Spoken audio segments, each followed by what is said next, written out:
Instruction, golf news, equipment, travel, interviews, course profiles, and more. Your weekly fix of all things golf is about to begin. It's the Flagstick Podcast with your hosts, Jeff Potter and Scott McLeod. All right, welcome to the Flagstick Podcast. I'd like to say it's Masters Week, but it's not. But it feels like it. But it feels like Masters Week. And it's going to feel like Masters Week to everybody listening to the podcast this week, because we're going to be talking Masters. But before we get to that, Flagstick Podcast is brought to you by our good friends at Golf PEI, and they are our good friends.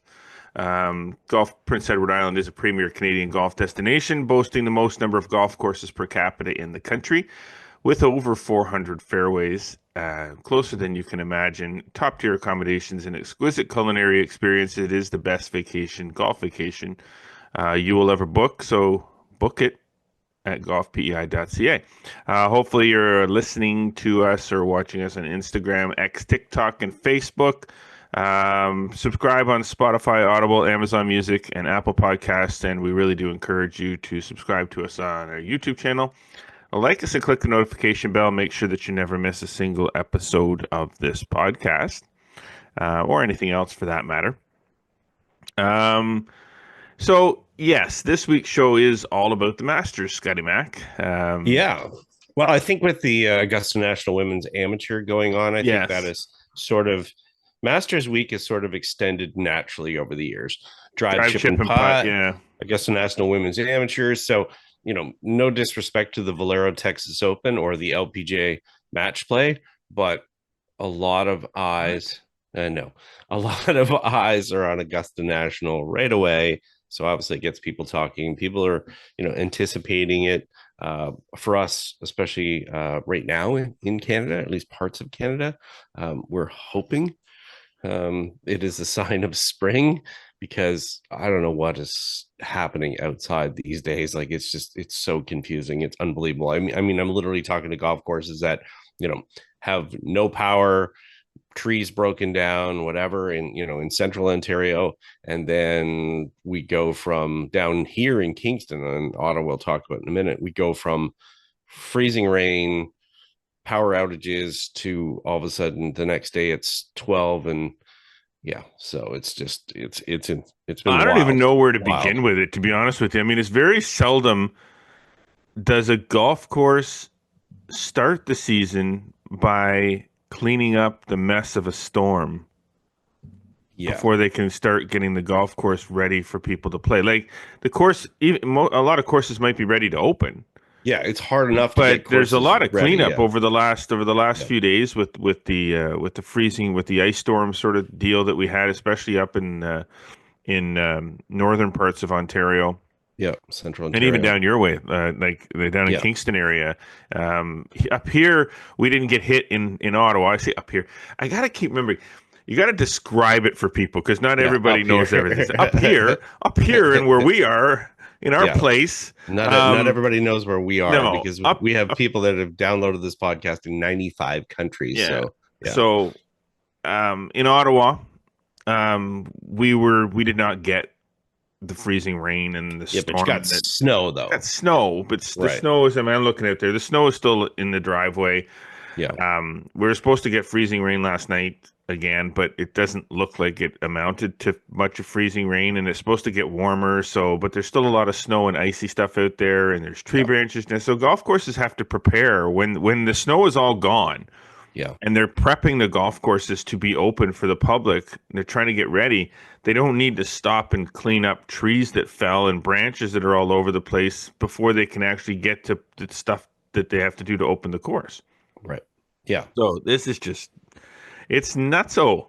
Yeah. We'll get to the opening calendar a little bit more in the back night, I guess, as we close things out or whatever, and we'll just update people a little bit. But let's just say right now, be patient and be kind, because some of the things I've seen with people requesting things of golf courses right now is a little much. I know you all want to get out and play in Eastern Ontario and other parts of Ontario and other parts of Canada, but just be respectful. It's just don't do dumb. No. And notice I did not say don't be dumb. I said don't do dumb. Yeah. Like, just chill out.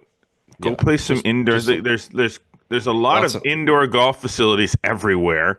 yeah. You know, up and around here in the Kempville area, Kingston area, down where you are, Western you've got, Quebec, everywhere's yeah. there's all kinds of indoor golf. So just enjoy a little bit more indoor golf, Yeah. and when the courses are ready for you, then you can get your golf on outside.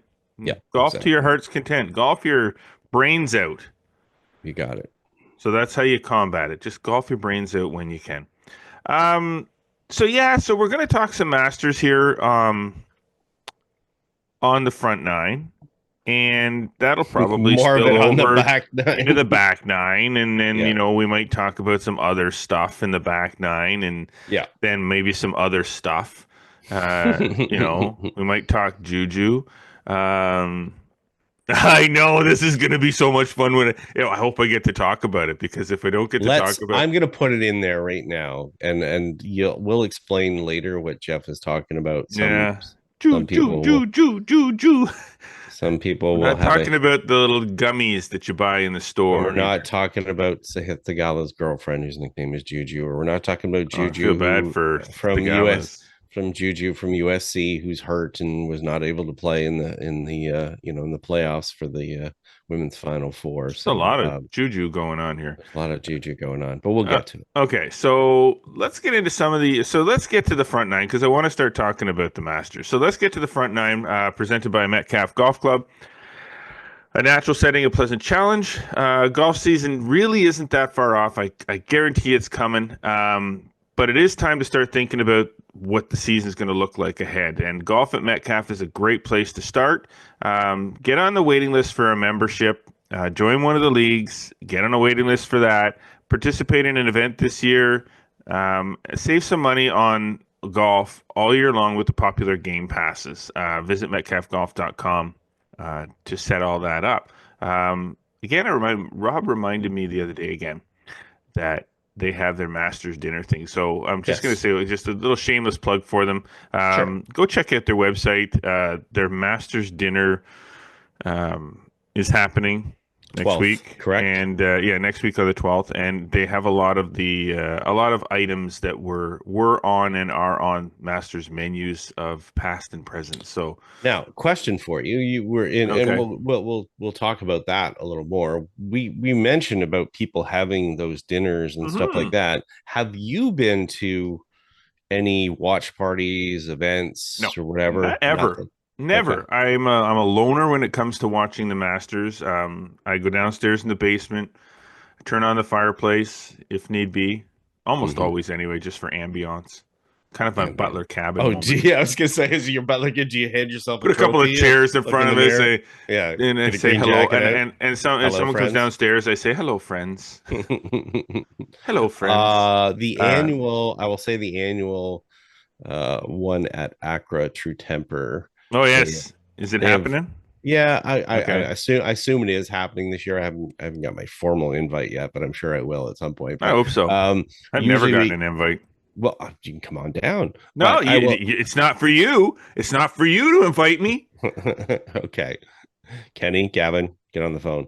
Um, yeah, I will say that we've had a couple times over the years where people have sort of tried to replicate some Masters things at that.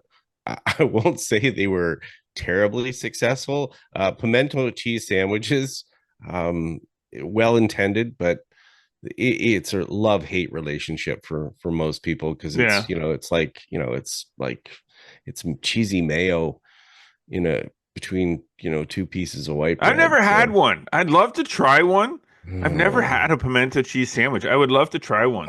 Well, tell you what, we're on the back nine. That's I one have thing. heard they're disgusting though. They're not. You either love them or you hate them. So Yeah. yeah, on the back nine, we're gonna actually have a look Okay. at the concessions menu for 2025 at the Masters, including a new addition in the sandwiches category. Okay. And what I want to do, even though you may not have had these, we're gonna do a little bit of a ranking in the particular categories and maybe pick out our top and our bottom and kind of look for it. I don't have prices on here, but this is the new menu, and we're just going to pick out some items and see what we Okay. like. But, Cool. but Cool. yeah, Now, pimento cheese, not my deal. That's for sure. well, okay. And hey, I've never I'd had love to it. hear from people. I mean, again, I've heard people like, "Oh, I love them," I'm like, okay, well, fine, whatever, you're allowed. I mean, I love Brussels sprouts, but not everybody sure. does. Yeah, there you I go. do love Exactly. Brussels sprouts. Though when I eat them, I eat too many Brussels sprouts, and you know that's not I a don't, good thing. okay, next. Just a little grilled butter, grill them in the frying pan, the Oh yeah. cast. Oh, Oh they're yeah, really, really good. But they're they so are. good that you eat like maybe 15 or 20 halves. Brussels sprouts are not meant to be eaten in that kind Am of I putting this quantity. in the show notes? The I Brussels don't know. sprout talk? No, I don't think it was in there. Okay. So No, front no, am I nine. putting in the ones Okay, to yeah. come? Yeah, down the road. Exactly. Um, I don't know if I want to start the talk about the Masters by do I want to look back at 2024 or do I want to talk about the status of the Masters? Well, okay. Where do you want to start with this? Let Because I let's want to let, kind of two let schools of let's thought. let's talk about the status, and then we Okay. can get past that opinion The sort of opinion, the stuff. opinion says. So here's the thing. And I and what I'm interested in is why this got on your brain. I mean, I've heard some people discuss it before, but hey, it's worth discussing. So This is why we're discussing it, okay? And yeah, why it's on my brain. So here's the thing. right. When you look at golf tournaments, there's always discussion about the majors. You know, there's always discussion about the strength of fields. There's always discussion about signature events and things like that. Sure. And we're So talking about the male game yes, here male right now. sides. So when it Yeah, comes to the majors, we know we have the Masters, we have the U.S. Open, we have the Open Championship, and we have the PGA. And then sure. we have the others, which Mm-hmm. is the Players Championship, which is extremely strong field on an extremely difficult golf course. Yeah. And then you've got the signature events that Mm-hmm. not everybody gets into, but the courses that they play are top level golf courses. They're challenging courses, and the strength of the field is at the highest. Like okay, Not quite so the highest, just well, that's because that, and therein lies what the they're discussion is about, right? because So, they're limited in the size of field, right? so Which obviously brings us to the Masters. exactly. So, when you look at a major championship, and before we get into this, and people start piling on me, I am not advocating that the Masters not be considered a major. That it's not a major. The Masters is a major and will forever be a major based solely on its history, if nothing else. Okay, so aside from the other things, just the longevity of it, the history of it, the timing in the year of it, the course that they play, the Bobby Jones, the whole deal. The Mm-hmm. Masters is a major. That's not going to change. I'm just, we bring up topics to have conversations and stir up trouble. That's that's what life is about. I guess. I So, guess for you so, it but is. I so don't know. so why this came up to me was when we talk about a major, and I'm just thinking one of the things that really sets majors apart from other tournaments is the strength of the field Mm-hmm. that is in the tournament. It is the best of the best And not usually. only strength, the depth The of depth, the yes. field. They're Okay. two different things. We can have a strong field, but if it's not a deep field, that's a Yeah. different animal, which is going to lead into this discussion, I think. So the second thing is the course that they play, Right. the challenging. The challengingness, that's not even a word. The Sure, difficultiness. sure, make it one in the I just YouTube like make world. up my own Yeah, friggin' words here. This it's is the chip inable. I hear that one all the time on the YouTube. challengingness nature, the difficulty of the golf course, the Sure. setup, all that kind of stuff. Generally, in the major championships, the scoring is not as low as it is in week to week tournaments. You don't get Right. these 25, 26 under things. Now, the reason that this kind of shot into my brain is because when you look at the Masters over I'm going to say the last bunch of years, Hmm. the scoring it sort of seesaws a little bit as to how difficult it is. But the scoring at Augusta National has become lower than than you would expect year to year for majors. Now I know last year we'll get into this, but last year was 11 under, so Hmm. that's pretty high ish for a major. But it's not a U.S. Open where a U.S. Open has been won with 2 under, Right. or or an Open Championship that's been won by that, or a PGA Championship has always traditionally been the major that everybody could score low in. Right. Um, you know, but the Masters, traditionally a little higher scoring tournament where you're in that 10 under, 9 under, 11 under, Hmm. 12 under situation, not the Sure. 22, 23, 26 under situation that we have No. seen in some No. Masters. Now, any golf course that's super super soft, Right. and gettable is Yeah. going to render pin positions pointless. Yeah. It's going Much to render, but like the 2020 Masters when it was held in the fall when Dustin Johnson went 20 under, exactly. and different conditions Completely going. different. So that's just why I bring it up. I look at things at Augusta National that I remember from my past, Hmm. of watching it from the days when I started watching it to now, and what's changed with the golf course. Hmm. Um, I find that it's just not quite the same golf course now, and it isn't not quite. It's not the same golf course now that they played 15 Oh years God, ago. 15, like 5 years ago. Yeah, so It's the changed. They keep constant renovating changes it. to Augusta to try to length proof it, Mitigate scoring. Yeah, mitigate to try scoring for to sure. force the scoring Hmm. higher, Yep. that hasn't really worked, um, in a tremendous way. Yep. Um, and I wonder if so maybe other people feel, maybe other people think the same way, don't feel the same way. I don't feel like that the Masters shouldn't be a major. I just wonder what other people might think. Is it in that category still, regardless of whether it will be there forever? Is it Yeah. still in that category with the strength and the depth of the field? Is it still in that category with the difficulty of a major championship golf course?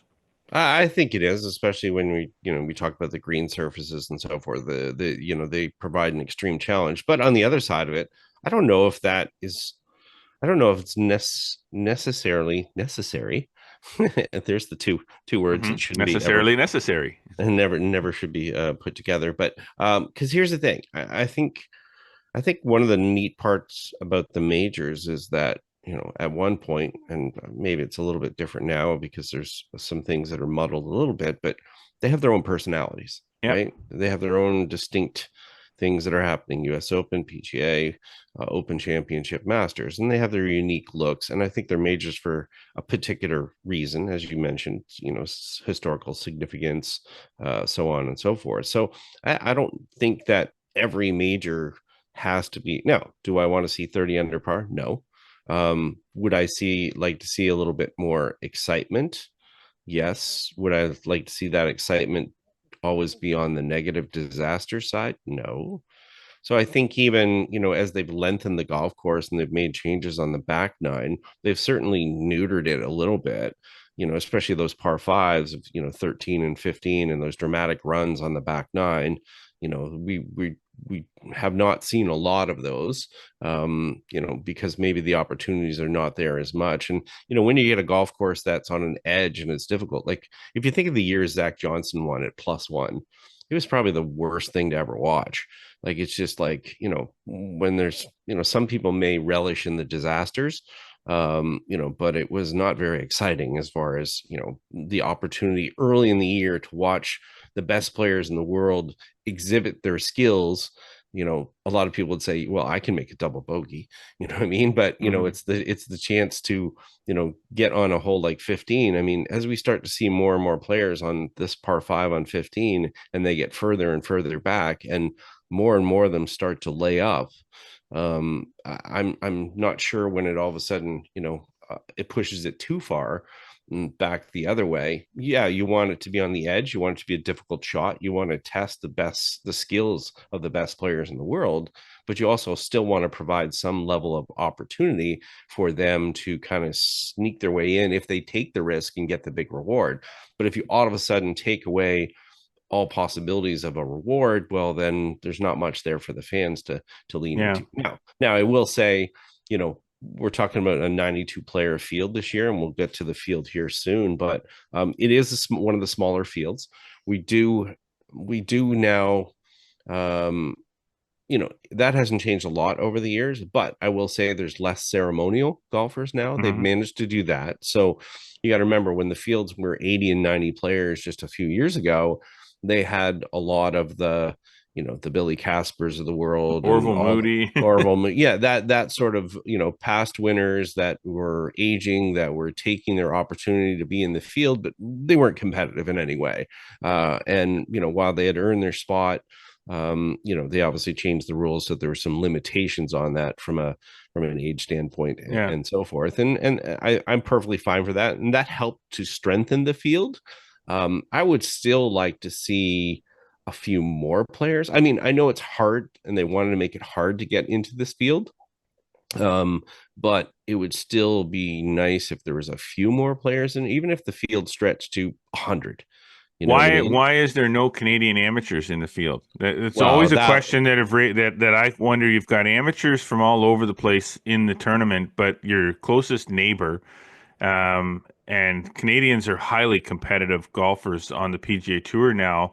So why is the Canadian amateur, the runner-up, the Canadian amateur, not considered Yeah, for well, the I field? mean, I mean, they eliminated those positions over the years as they gave the amateur spots to more competitive events. That's really what it came down to as Mm. far as the reality of that. Augusta National got involved with the R&A in events like the Asia Pacific Amateur, the Latin America Amateur. Those events in some cases are drawing some larger fields, or better, higher quality fields. That's arguable for sure. But I would say, if a Canadian is going to make it from an amateur standpoint, they're going to have to do it by winning the U.S. Amateur. And no disrespect to Golf Canada, but from a competitive nature standpoint, if you look at the overall world rankings that you would see for the average field that's in the Canadian Amateur, I don't think that's equivalent to go there. I mean, obviously they could get an invite or something like that, Sure. but Well, I'll continue to I lobby to have the winner of the Flagstick Open and the Flagstick Shootout get their exemption to the sure, Masters. They're not sure. answering my calls or responding to my emails requesting No, it. oh man, I really? I don't really understand why. I'm a Yeah. polite guy. But I would say they have made changes over the years. I mean, it's still that private club bastion or whatever like Yeah. this. But I'd say it's not as much of a closed shop as they've had before. How they're doing things with TV I mean, this year, for example, we have tracers on every single shot on the driving range. We've got Mhm. so they're expanding. Oh, it's certainly. Yeah. No, They're it creating more is. coverage. But I would say for the field, I would say, yeah, you know what, it's they've cemented themselves by growing. I would Hmm. say if they hadn't had this level of growth Yeah. within all things doing, there would definitely be some questions about being, a closed shop and so forth. But I think the strength of field could, yeah, probably go up a little bit. But yeah, I guess that's really kind of my last closing statement on that one. You sure? Maybe there's probably more to come. I don't know. I don't know. But if I pause too much more, we have more to Yeah, say. yeah. Sorry. Um, Yeah, and I kind of feel the same way. It is a major. I don't, I'm not advocating that it not be a No. major, and that's not why I brought it up. I only brought it up because of the things that we've seen with Augusta National over the years, the scoring, Hmm. and that kind of thing.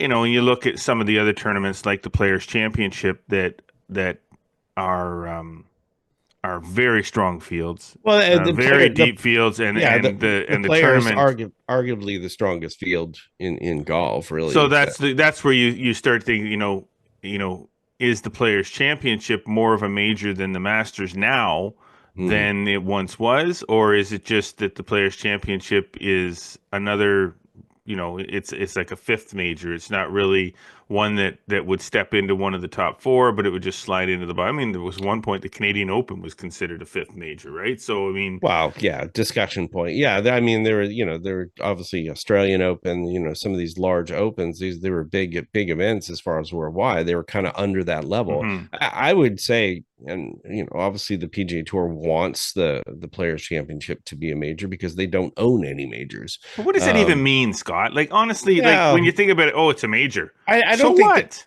So I don't think there has. Well, here's the thing. I don't think there has to be a declaration. You know what I mean? That's the other side of it. The players know and the fans know what's important. They know what events are sort of the milestones that careers are going to be judged by. The places that, as you said, big purses, stronger fields, have the But history. I think something like the Players, you've got 50 years of history now. So, right, but I mean, and let's put this aside for a conversation for another podcast with when we're because now we're getting into discussion about which tournaments yeah, might yeah, be yeah, more yeah, considered majors. So I think that's a podcast or that's a discussion in itself. yeah. Is are the majors really the benchmark for careers? Like, is it like when you think about Jack's 18 majors and Tigers, and then 15, the yeah. 15 majors and so on. Um, are the majors really the tournaments that are the hardest to win? And I'm not so sure that they really are. And I only say that because of some of the other events, because then we get into not depth of field, but strength of field. And Mm-hmm. there's other tournaments like the signature events and that Signature events are money. They're more about money you're than telling me anything. that the So field at Bay Hill is not as strong or 80, stronger? Is a more Big 80, Bay Hill not a more difficult tournament to win than the 80 PGA players, Championship? 80 players, But that's the point. There's less players. It's harder to win when the players are all top. Like the Masters has what would you say 90 players in it, and 92. some of those players are no chance in hell of winning, and amateurs which no chance of hell of winning, Mm-hmm. and then you get into a signature event like Bay Hill where you've got a smaller field and everybody in that field has a chance of winning. Like and playing a golf course like Bay Hill. Then you're getting in discussion of like, okay, is that a harder tournament to win than the PGA Championship? I would say Bay Hill is.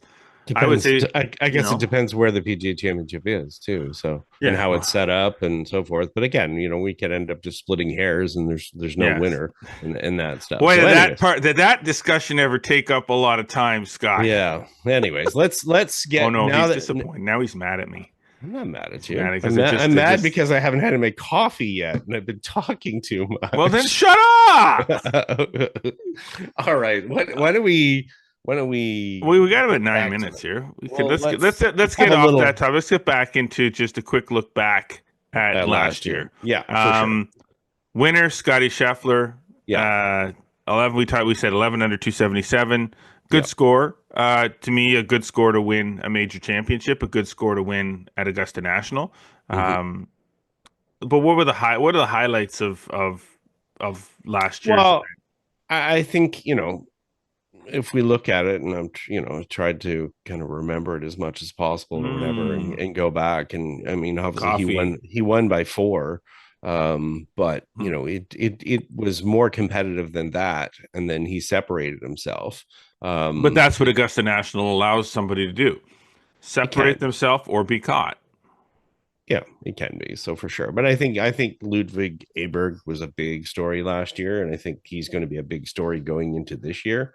Oh, I like Um, Goldberg a lot. I like yeah, I that mean guy. the fact that that was his debut last year, and man, he came out hot, and it looked like this guy could actually win it. Now he finishes second, but I don't know if he's. I mean, he's got all the skills. I don't think he's set the world on fire yet. He hasn't had a No. big run, but you also got to remember it's tough to have a big run when a lot of other players are doing a lot of great things as Well, well. So that's I mean, it. There's other it's like, guys to worry about, right? yeah, it's kind of like, how many times would have Mickelson won if Tiger hadn't been around, right? I mean, you just, the unfortunate part is it makes it hard. So not to say he hasn't got the skills, and we're gonna not see him do some great things here, but I think one of the odd ones to look back at is to look at the third place finishers last year in Yeah. Morikawa, Fleetwood, and Homa, and what sort of happened to that trio since then. I mean, Homa's, he's on the struggle bus Hmm. big time. So I mean, this is a guy who was on top of the world just a year ago, and I mean, this golf, Ryder man. Cup team, It's kind of like, golf. Yeah, yep. it's like, you think you got it by the tail, and then next thing you know, it's the other end is coming around to bite you. Um, it's, so Fleetwood I too, same kind of boat. I mean, yeah, a lot of good things going on with Fleetwood. We always talk, before big tournaments, we always talk about contenders and who to watch right. for. And, Fleetwood and Homa were obviously in that mention, in that grouping. Mhm. Not so much anymore.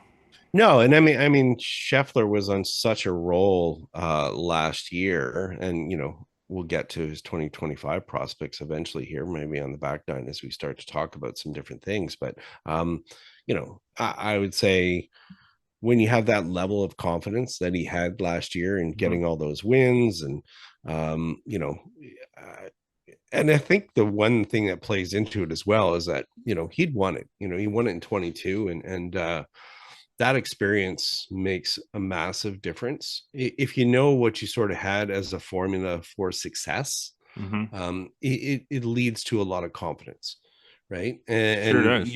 you don't doubt yourself as much because you're not guessing what you need to do to win because you've done it before, Yep. right? You just go So to it. yeah, you don't think about it. It's second nature of just going, okay, well, you know what, I know what I'm going to have to face. I know the holes that I'm going to have to face. I know the shots that I'm going to have to face.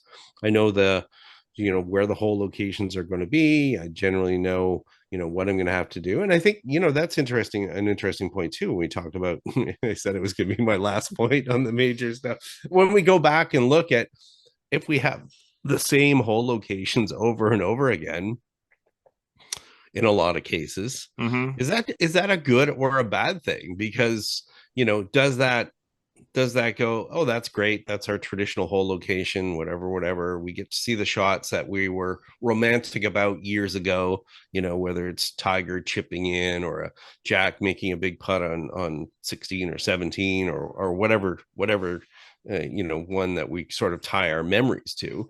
But is it good that they're there all the time? Because again, you know is it more predictable? Do you want the player to Yeah, be on but I the think that edge? that's again, you mentioned when we're discussing this, you talked about um the you know with Augusta National, we talked about that sort of the golf course and the evolution of it, but Right. Yeah. isn't that part of having a major championship? Its identity is that the Masters is Augusta National. Hmm. The Sunday pin positions now, whether or not they keep the Thursday, Friday, Saturday or not, and move those around, but the Sunday is traditional pins. Hmm. I like the traditional pins. I just think that that's kind of part of its identity. I think the players still have to hit the shots, whether the pins are in the same They spot, do whether for you sure. know where the pin is going into the practice round or not. Yeah. For Sunday, I don't think it really changes. It might make a little bit of a difference, but but I don't think it matters. Like it's traditional, and I mean, the Masters is really all about traditions, yeah, right? it So is. that's kind of It is very much. But again, if we're talking about making a tournament, some levels of difficulty or whatever, and I'm not saying, turn it into, mini putt in a clown's mouth and bowling pins here or whatever, which obviously you can do on the green surfaces there at Augusta National, and they do mix in an occasional different hole location.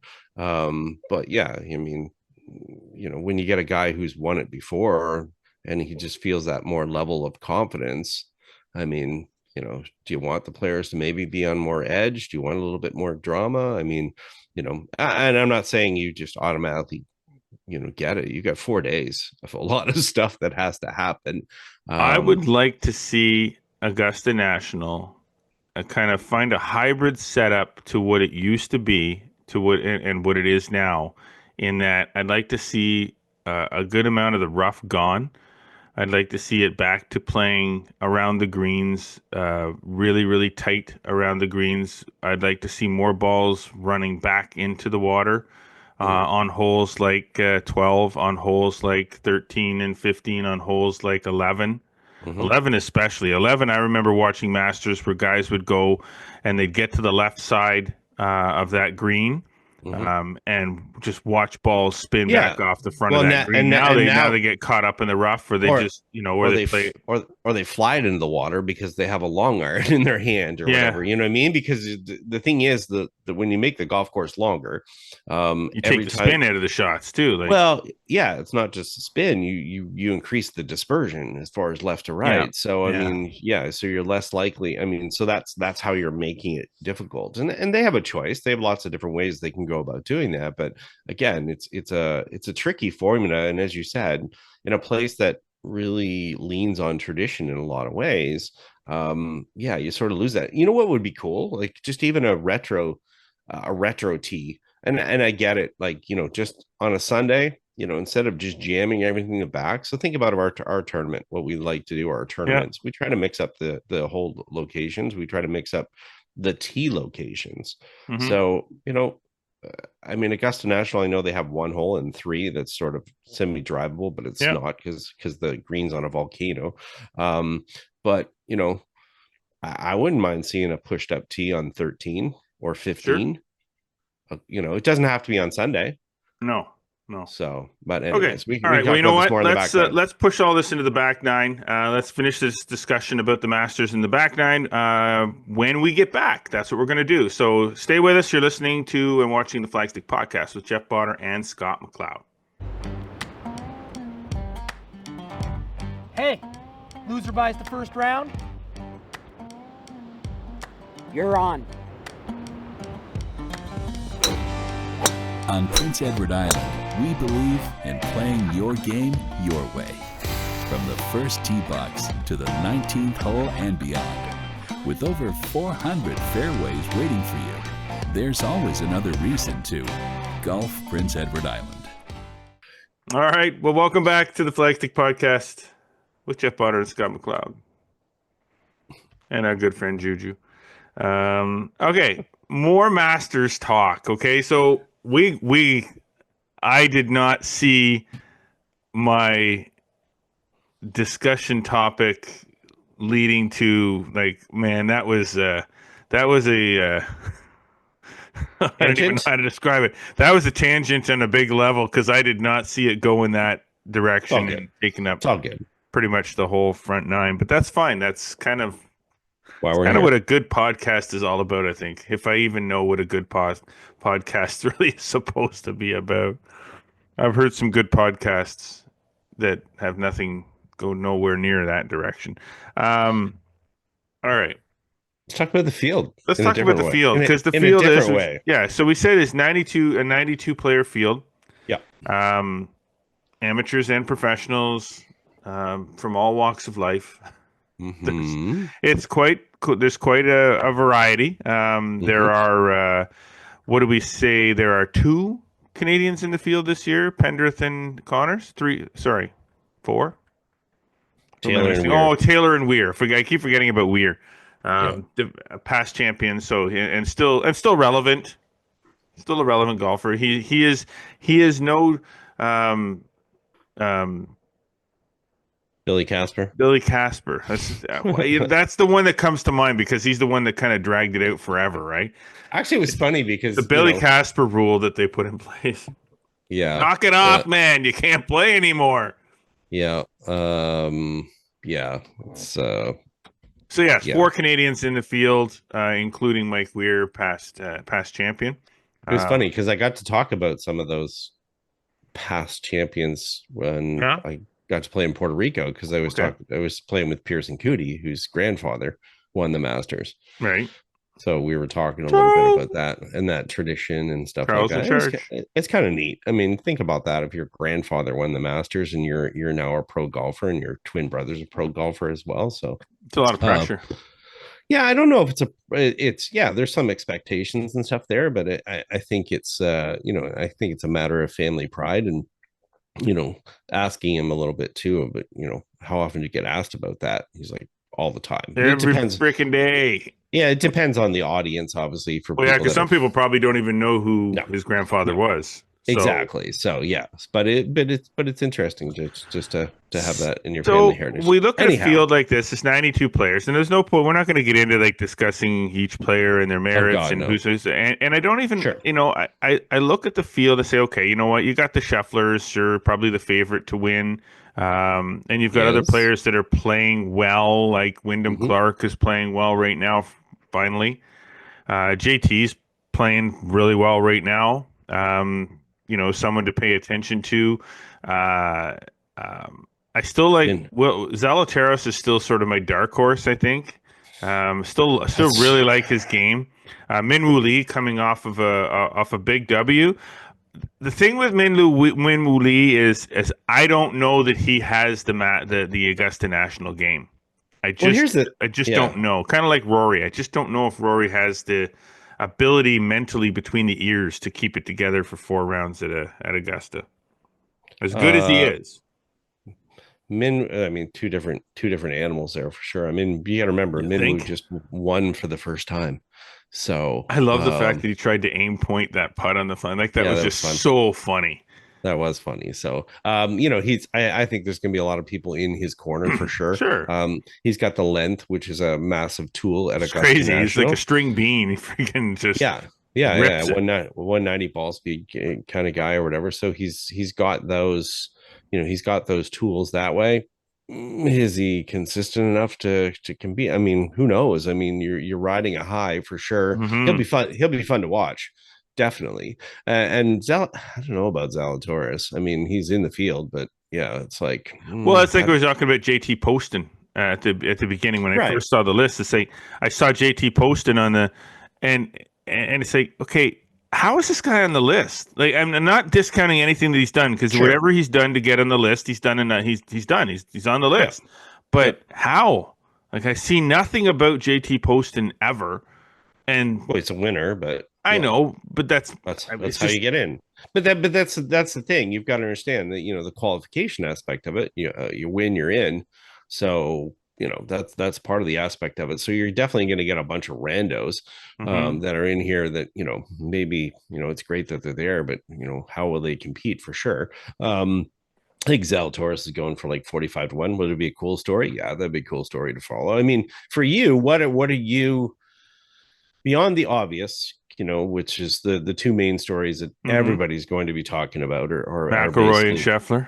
McElroy and Scheffler. Obviously, Scheffler trying to win for the third time, trying to win back to back. You know, has tied for second at Houston, so he's showed some light, but And hasn't got a Rory win trying to yet. get the Career Grand Slam, but on the other side of it, I think a lot of people are high on Rory for a lot of reasons, and he's won the Players, he's won at Pebble Beach, he's another top five in Houston. He's obviously feeling himself as far as his game is concerned. So, how is that going to translate to there? And here's the funny part. I don't like it.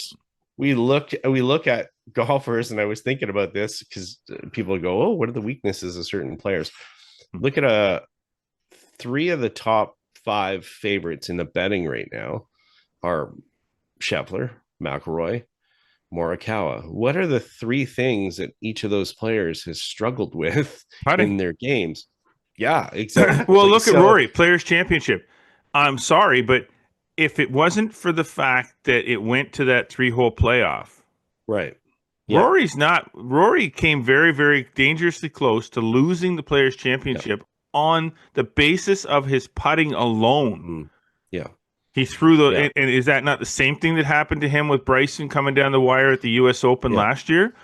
And yeah. the So I same, don't. like, I just don't see that putting skill Well, set under mhm, pressure mhm, winning the Masters, because we know Mike Weir won the Masters almost on the basis of his putting alone.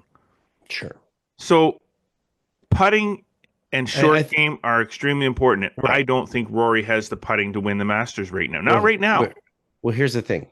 in a lot of cases, those players win despite their putting because their strokes gained are relative to their ball striking. I mean, that's how Scheffler, a McElroy, that's how these guys, or McElroy, these are how they're dominating golf courses. So they're putting themselves in the situation where Yeah, no, I get it. their putting doesn't quite matter as much. But that said, That's not Augusta National. It's going to put that much more pressure on that aspect of the game. And, JT's had some issues that way. I mean, if you look down that list of, betting favorites, Hideki, previous winner, 30-1, great putter. Xander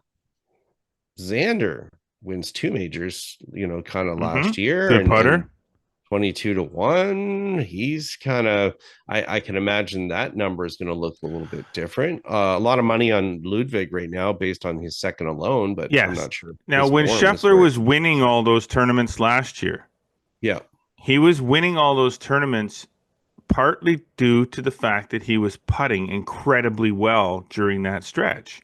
Yeah, but he was also hitting it so close that his odds of making the putts were a lot his higher. odds were higher, but still, if you hit it within 8 feet, a lot of times, I mean, for PGA Tour players, that's a 50% make, and then when he's putting it that much, a little bit better than that, then you're gaining a lot on the field that way. So I would say yes, he was making more putts than maybe he normally does, but he was winning it with ball striking kind of more than anything. So so it's kind of like the George Knudson mentality, right? All those years, I mean, George Knudson could have won a heck of a lot more if he'd have been a better putter. But when George Knudson was playing well, it was because he was hitting the ball so close because of his ball striking ability. Nicholas said that he had $1 million swing and a 10-cent putter? Yeah. I mean, that's so that's so I wouldn't say Scheffler has $1 million swing by any means, but I'd say right now he's got $100 million swing. Well, yeah, in that respect, I just mean overall look. I mean, if I look at $1 million swing, it's like, okay, my God, that swing is awesome. That'll get us into some discussion a little bit later as far as swings, but but if you look at the players coming in, is there somebody that jumps out? I mean, I know another storyline that's going to be here. Is there somebody that no, there's a funny story, well, not funny, but I mean, disaster storyline, and how are they going to deal with it? Angel Cabrera, who was obviously spent a couple years in jail here and then was cleared by the PGA Tour in December to start playing. Just played last week in Cordoba in his hometown in Argentina and played on the PGA Tour Americas event. Well, we're now going to have him back, playing in the field. I don't know what they do as far as El Pato. I don't know how they deal with that or whatever. But I mean, is there something? I guess what I'm saying is there's somebody unusual that jumps out that's not the usual suspects. We can pay attention to. I'm not saying he's going to win, but just maybe we should pay attention to. So some guys that sort of stick out to me that may surprise us. First one that sticks out to me is Thigala. Okay. I've always liked his game. Yeah, but he's not playing great of lately. I mean, this is a guy who's been tossing his clubs of late. Yeah, he's been struggling. I like Wyndham Clark right now. I feel like he's the Wyndham Clark that won the U.S. Open. He's the Wyndham Clark that made the Ryder Cup team. He's the Wyndham Clark that made the Olympic roster that everybody said didn't belong there and all that. He seems to be the Wyndham Clark that's kind of got back to form. JT obviously I like too, but we're not really talking about dark horses so much as we're just talking about players other than those that are sort of at the top of the list, like noticeable guys. The one thing that I can't tell you is I don't know what to think about the live guys. I'd like to say when I look at the list that you got Koepka, you got DeChambeau, you've got Rahm, and I'm like, the odds on these guys are pretty strong on all of them, Rahm especially, but they're all right in the top 10 betting favorite. But it's hard to know because we haven't watched them. Right. So it's hard to understand like what's going on with live, the relaxed atmosphere of that tour, that whole thing. Are they major sharp? DeChambeau's spending an awful lot of time traipsing around doing a whole lot of social media stuff. Is his game where it needs to be to win a major, or does he think he's out there teaming up with someone to shoot 59 from the front tees? Like I don't, and not that's not a knock. I absolutely No. love Bryson DeChambeau right now, and I've more just- so for the social media side I of things just than watched anything the else. Break 50 series, him and Yeah, Matt Stafford last night. So. I love all the stuff that he's doing online. I think he's doing amazing things to But how does it expand the translate? audience. But how does that translate into a major? And how does that translate to Masters? Is he working on his game to the level that, or is he just, out there having fun? I don't know. I mean, what's Mickelson going to look like? What's Brooks going to look like? Well, that's it. I don't know. I mean, Brooks probably will look better than Mickelson, but I mean, who knows? I don't know. Mickelson's spending a lot of time on social media too, with doing his stuff with Grant Horvat. Yeah. Horvat. I mean, it's a different world out there. So you look at these guys and you wonder, can you just pick up your sticks and go play a major championship ever not having been in the? And they could say all they want about, oh, we're playing competitive golf week in and week out. No, you're not. There's a big difference. I don't care. You are not playing against top players in the world. Those guys that were the top players in the world when they left for LIV are not the top players in the world anymore. No, there's a few of them there. But Joaquin Niemann probably is the few. one that kind of maybe a lot of people are talking about him. He's not an odds-on favorite, but again, a LIV guy that is playing extremely good golf right now. Yeah, and the odds are more about who people are putting money on. That's not really picking favorites or anything. I think one of the other storylines that's interesting here is Bernhard Langer's last Masters. He's playing his 41st and last Masters, so it's a storyline. It's not a storyline about contention. It's just more of a storyline talking about it. Dustin Johnson stunk the joint out last year. Like he was almost at the bottom of the players that missed the cut. Mm-hmm. What's his game going to look like? And is he probably even the relevant? Same? I don't even think it matters anymore. We might be the only people talking about him. You know what I mean? I guess it depends on how much it snows that week. I guess. So we'll leave that at that. But yeah, it's hard to say. DeChambeau, it could be interesting, but he's admitted some certain struggles at Augusta National and in dealing with certain aspects of playing the golf course. Jason Day, there's a storyline. He's been playing, so a lot better, a little more Jason Day like. Tom Kim interests me. Yeah, he's supposed to be the up and comer, right? He's supposed to be, one of those young, up and coming superstars. for sure. Hasn't really fully shown it yet.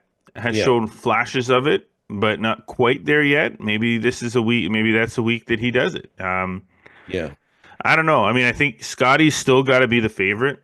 Oh, by far. I shouldn't say that by far, because I would say that his form currently is okay, but T2 Houston, great or whatever, hasn't had a win yet in 2025. I would say he's number one in the world. Rory's number two, but Rory's form is more like number one right at this point. Whether that translates, there's no guarantees. I just don't think Rory is. I don't think his short game, and I hope to God he proves me wrong, because I'd like nothing more than to see him get the Grand Slam and get that monkey off his back. But when you were trying to do something and you already struggle with certain aspect of your game that is imperative to have at Augusta National, I just don't know. Norman couldn't get the monkey off his back. Rory's been in that position and couldn't close the deal. I do like his wedge game a little bit better this year. It's definitely a lot tidy. And when I say wedge game, I'm not talking about around the greens. His approach, his approaches. He's done a better job with that. So we're going to see how that plays out as far as, again, proximity, how close is he hitting it, and what he can make of that. Jordan Spieth is another X factor. We don't know what we're going to get out of Jordan. I'm not expecting much. I'm not expecting much either. So we're gonna see. But yeah, I would literally, it's like any tournament, but this one maybe even more. You could probably take 30 players out of this and just cut them off the list right away. Yeah, Because for sure. I'm sorry, Charles Schwartzel is not going to be doing much, I don't think, and I might regret that in 2 weeks, but I doubt it. Hmm. Again, it's like, okay, what are these players going to actually do to make an impact now?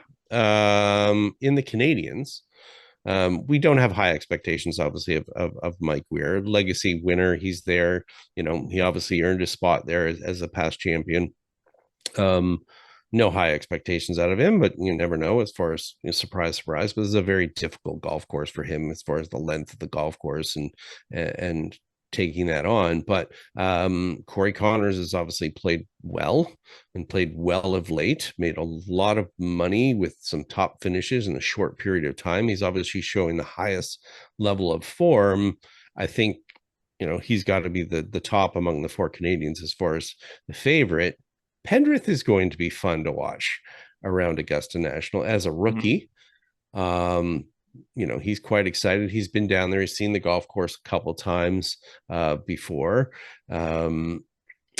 His length is fabulous. His, short game is pretty tidy. Very tough for a rookie to win. What are your thoughts on some of the Canadians? Okay, sorry. Before we get to that, I should mention that as we dig deeper into our back nine here, that the back nine is presented by Celtic Golf Center with two awesome locations, Kempville and the brand new Kingston location, featuring multiple state-of-the-art TrackMan sims. Your golf season never has to end. Enjoy a round of golf with friends. Join one of the many leagues. Get fit for some new equipment or take a lesson. Celtic Golf Centers have got you covered because it really is all about the golf. Visit CelticGolfCenter.com to learn more, book tee times, or sign up for a league. Just had to get that in there. As far as the Canadians go, Corey Connors is always my favorite when it comes to this particular type, this event. His ball striking is the best of the four Canadians, and probably some of the best. One of the best on tour. Yeah. So again, for him, it comes down to making the putts. And isn't that at the end of the day, that's what winning any golf tournament is about? It's about, you can hit it a foot from the hole, but if you miss that 1 foot birdie putt every time you have it, you don't win. You have to make the putts. He hits it decent, but his proximity, you talk about Scheffler. The thing with Corey Connors is he hits a lot of fairways, he hits a lot of greens, but his proximity to the hole is far enough away that his percentage of birdie putts made is lower because he's not as close to the hole. He might be hitting it within 15 feet, 20 feet, but that's not, that percentage of making that 15, 20 footer starts to get into that 25, 30% as opposed to hitting it 8 feet where that's 50%. Scheffler's hitting it 8 feet. Connors is hitting it 20 feet. Scheffler wins. Connor doesn't. Connor's a better ball striker, and he probably hits more greens in regulation. But when he does hit them, proximity to the hole is far enough away that he's not making. So if he can dial in hitting it closer to the hole, which he has at times for sure, then he has a good chance. His ball striking's there, the putting's not. Oh yeah. He's led the tour at times in proximity, so it's good. The other Pendrith is a rookie, so I don't see. Yeah. I don't see Pendrith and rookie, not a rookie on the tour, but no, he'll be okay. And the other rookies, I mean, Aaron Ray, Thomas Dietrich, Brian Campbell. Yeah. I mean, you're a rookie, probably not going to happen your first go round. Detry should, was great in Phoenix. Brian Campbell, super short, had one down in Mexico there. Aaron Rye, talented player, coached by some friends. So hopefully he does well there. A few other rookies that are in there and they're on the list. Rafael Campos, which is an interesting story, and a little bit of an older guy for a rookie that's there, but, second Puerto Rican to play in the event. And, with Chi passing last year, it's big for him to be there. So those are good storylines. So if you were looking for input from us as to who to put money on, you probably got nothing out of us on that. Yeah. I mean, if you want the sure thing, put your money on Scheffler. If you want, the next best thing, put your money on McIlroy. And if you're looking for a dark horse, put your money on anybody else in the field. Dartboard. Dartboard. All right, let's get to some let's talk about food. Let's talk about food. Let's talk about food. So you said Master, there's some new stuff on the menu, particularly. well, yeah, there's one in particular. There's a savory tomato pie, which is a What? southern delicacy, which It's the a funny part. sandwich. The funny part is that yeah, but it's just put in the sandwich category or whatever. But what's funny is that a lot of this, while the list was out for a while, a lot of people didn't see it on social media until April 1st. So a lot of people made the assumption, Thought of it was course, a joke. Okay. right? But Exactly. it's not. But it's not a joke. It is on the menu. So what I want to do is I want to just have a look at the categories on the menu and sort of ask you what would be your favorite and what would be your least favorite among the categories. So our categories are sandwiches, breakfast, snacks and miscellaneous, and drinks. So Well, I'm telling you right now, barbecue pork. That barbecue yes, pork sandwich is yes, tops yeah, on my list. that's number one for me too. It's so I'll tell you the sandwiches. We're not going to list all the everything here because I mean we don't really care about Advil, but sandwiches, egg salad, pimento cheese, chicken salad on honey wheat, barbecue. I don't know what this barbecue pork and sauce only, and I guess that's no bun. Probably all I the don't know. fixings with the coleslaw and all that stuff, maybe. Oh yeah. I guess so. Yeah. Masters Club, ham and cheese on rye, classic chicken, and savory tomato pie, which automatically Curious, but not top of the list by any they means. went to the bottom of my list right away. I have no interest. Maybe that's the reason why it's at the bottom of their sandwich list. Maybe not just because it's new. So, what would be your bottom? Oh, that's my bottom for sure. Okay. Actually, no. I think I'd probably put for me, it'd be egg salad at the bottom because I Ooh, cannot. yeah. No, not a chance. Yeah. Not a chance in heck. I'm eating an egg salad sandwich and walking around a golf course watching golf. Not gonna happen. You know what? I'm not a big egg salad guy, but I did have one when I was there, and pimento cheese. Bleh. So I'd have to try that, but yeah, but I would say, lots of recipes online. You can try that. But savory tomato pie, I think, goes to the bottom. All right, breakfast. Not a lot of breakfast options. No. This one's going to be real easy, I think. Chicken biscuit breakfast sandwich, which is just egg and cheese, I think. Blueberry muffin and a fresh fruit. I'm probably just having a blueberry muffin. Really? Yeah. Okay. Although chicken biscuit looks interesting. Chicken biscuit. Although I will say the biscuit, I let's just say the last time I was at the Masters, I probably ate too much, but the food is cheap. So chicken biscuit, yeah, the biscuit was a little dry. So but chicken biscuit would still be number one for me. Last, I don't know. Blueberry muffin probably last for me. Really? Fresh fruit would be last for me.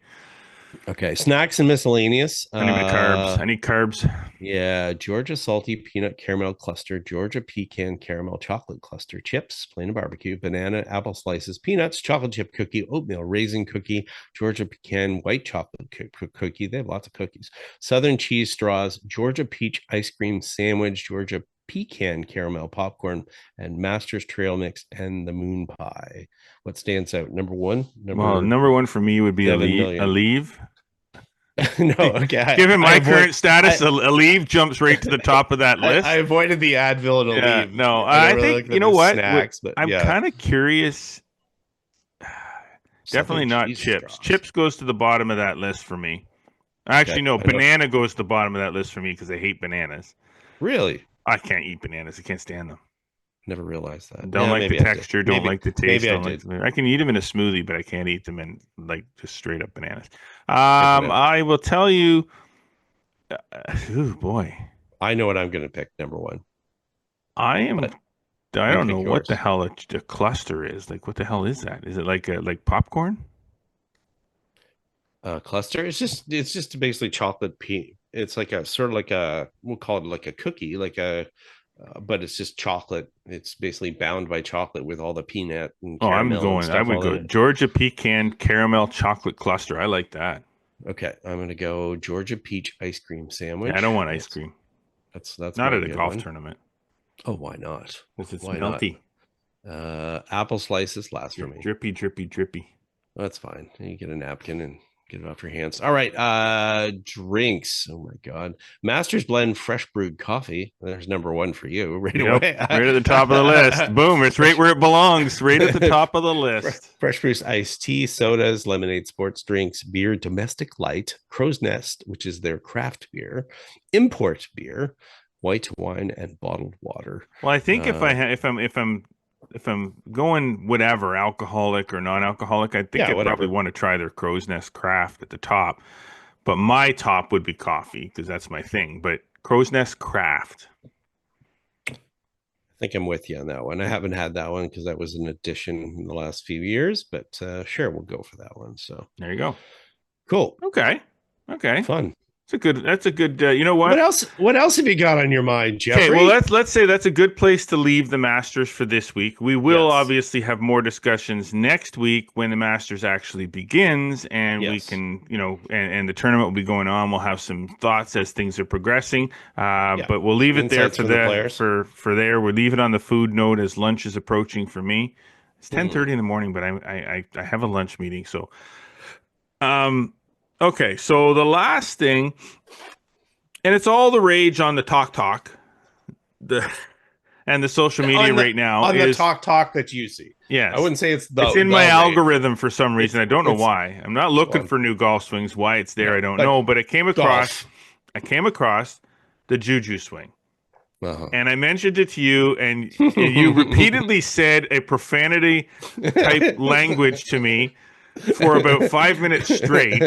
And then I said, well, we're going to talk about this on the podcast. So we don't have a lot of time to talk about it, but I do. And again, and judging from your reaction when I mentioned it in the first place, you don't want to give it a whole lot of time to talk about. So I came across this swing, this girl, collegiate player, coming up as a collegiate player, apparently. And she had a very unique swing. And initially, I didn't understand it because I didn't really see the backswing. I only saw the slow motion version of the face on of her impact position. I'm like, why is there so many comments kind of knocking this? That impact position is epic. Like, I love that position. Maybe a little too far behind the ball at impact and not enough over on her left side, but I thought it was great. I'm like, damn. And then I saw a video showing her swing down the line.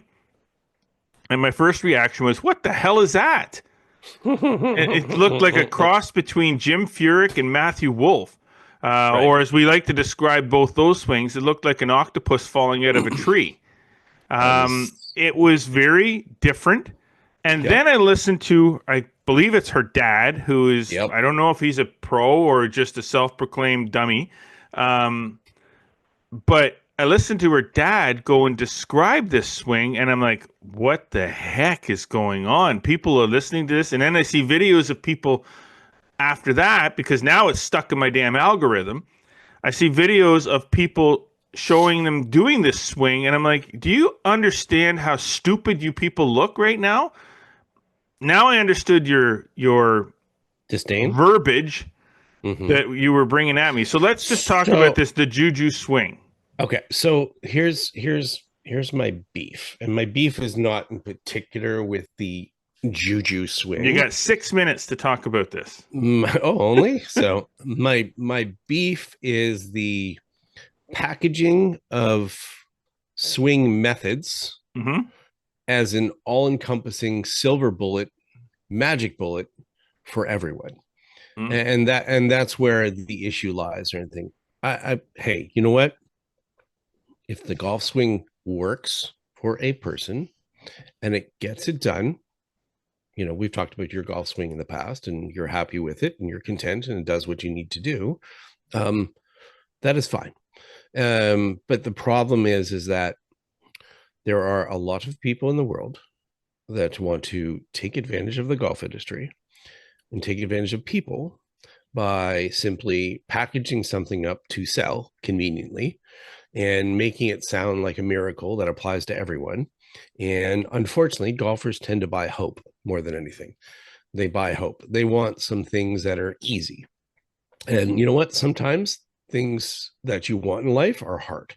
So sometimes you have to work at it. So that means that, the Juju swing, like anything else, maybe a very effective method for the dude and his daughter. God bless her. Matt Wolf, obviously Jim Furyk's had lots of success, and they're not. I'm not saying they have the juju swing, but there's No. characteristics that people will see that are similar within that. But the issue is more about swing methodology and taking a package something and just taping on to somebody. It doesn't necessarily work because we're all different.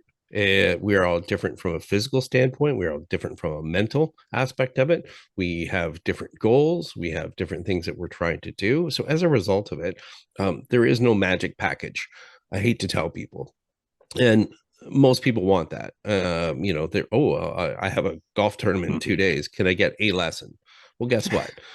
Your kid goes for piano lessons every week for 6 years, so they can perform at that concert for you, but you're expecting to go and take one lesson and revolutionize your driving and start hitting the golf ball 300 yards.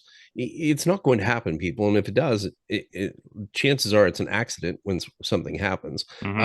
So I think more than anything, I think with, and it's no different. We're now in a different era where obviously there's exposure in a different way that people can use social media to market some of these things. But I can tell you that anybody that's worked on their golf game long term and had long term success are taking a more methodical approach to it and are working with the coach on a long term basis. So, Yeah. The fact that they're, a swing, and especially when you see something branded, that's when it becomes, then you start to know. And I've talked to other coaches and stuff before, whether it's, stack and tilt was not stack and tilt because they sort of packaged No, it that somebody way. else did that. Right. The A swing or whatever. I mean, a lot of the things are packaged because it's convenient, right? And that is the difficult part from a marketing aspect. When you want to talk about something, you have to put it in a compact form to be able to talk about it. It's hard to sit there and explain 50 pounds of something and put it in a 1 pound bag.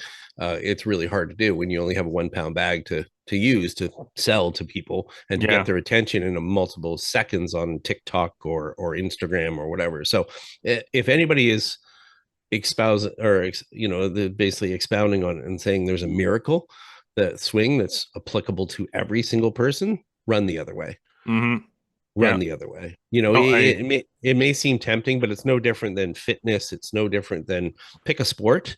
There's not a one method. There's a lot of variations within particular sound principles that will have to apply to the particular person. So, when I hear people, talk about those particular things and going, hey, have you seen that? Whatever, what my visceral reaction is, because it just does not apply to everyone.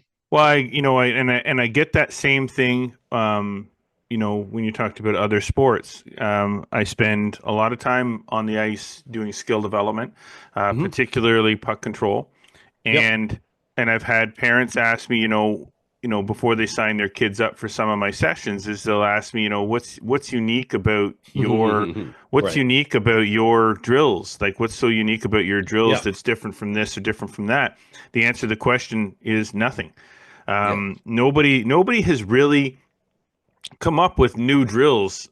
It's the same drills. We all use different equipment. I have proprietary equipment that I developed that I use that works because it works within the system that I'm trying to teach. Others use similar stuff. You can make your own and do the same thing. But the difference is the coaching, is the demonstrating, the correction. If you just do the drills, but you do it however if you do the drills, whatever method it takes you to get through the pattern, then you're just going through the motions. You're not actually changing anything or fixing anything or correcting anything or making anything better. You're just doing the drill. And if you've got good hand-eye coordination, you can do my drills and you don't have to do it the way I'm showing you. But if you do it the way I'm showing you, that's when it translates into the game. And golf is no different. The golf swing is no different. You can manufacture whatever you want, but if you don't work at it and work at the proper fundamentals, then when it comes under pressure, or you can't translate those fundamentals into a real round of golf situation. You can only translate those skills into driving range, and it doesn't work the same way. When people ask, same thing. When people go, what do you teach and I say the people in front of me. Mm-hmm. That's what it comes down to. It's a perfect way you know? to describe it, right? Everybody's Yeah, different. No two people totally. are the same. Yeah. It's fact based, it's science based, it's it's based on that, but the idea is that it's personal to the person that's right in front of you. So, yeah. And that's what I will say about the whole social media craze right now is there is a lot of stuff. I've been watching a lot of stuff on social media lately with golf related stuff as the season starts to, and some of these influencers, we call them, I guess, influencers, content creators, some of them just and I don't some are great. Some of them are awesome.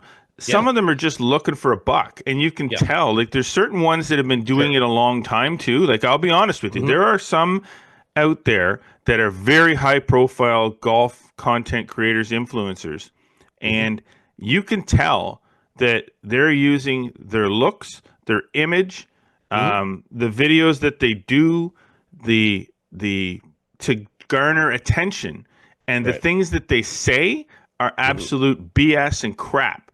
And they're just using an image to project themselves and say, hey, look at me, look at what I'm wearing, look at what I'm doing. And it's as old as time. It just has a different methodology. Like, I'm watching you hit golf balls. I don't want to watch you hit golf balls, but there are people that want to watch you.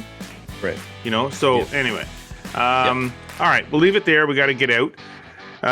Opening calendar dates are growing. We're getting there, people. We are getting there. Visit flagstick.com and look at the opening calendar. Thanks to our sponsors this week, Metcalf Golf Club, Celtic Golf Center presenting sponsor, Golf PEI.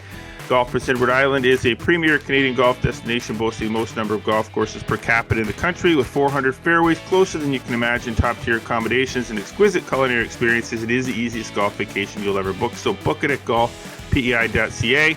Hope you're enjoying hearing and watching us. Sure to follow us across all social media networks, Instagram, X, Facebook, and TikTok. Subscribe on Spotify, Audible, Amazon Music, and Apple Podcasts. And don't forget to subscribe to our YouTube channel. Like us, click the notification bell, and make sure you never miss a single episode. Get over to flagstick.com for more content delivered every day, and subscribe to Flagstick Digest newsletter. That's it for us. As always, we appreciate you tuning in. But until next week, I am Jeff Botter. I'm Scott McLeod. Remember, always go for the stick.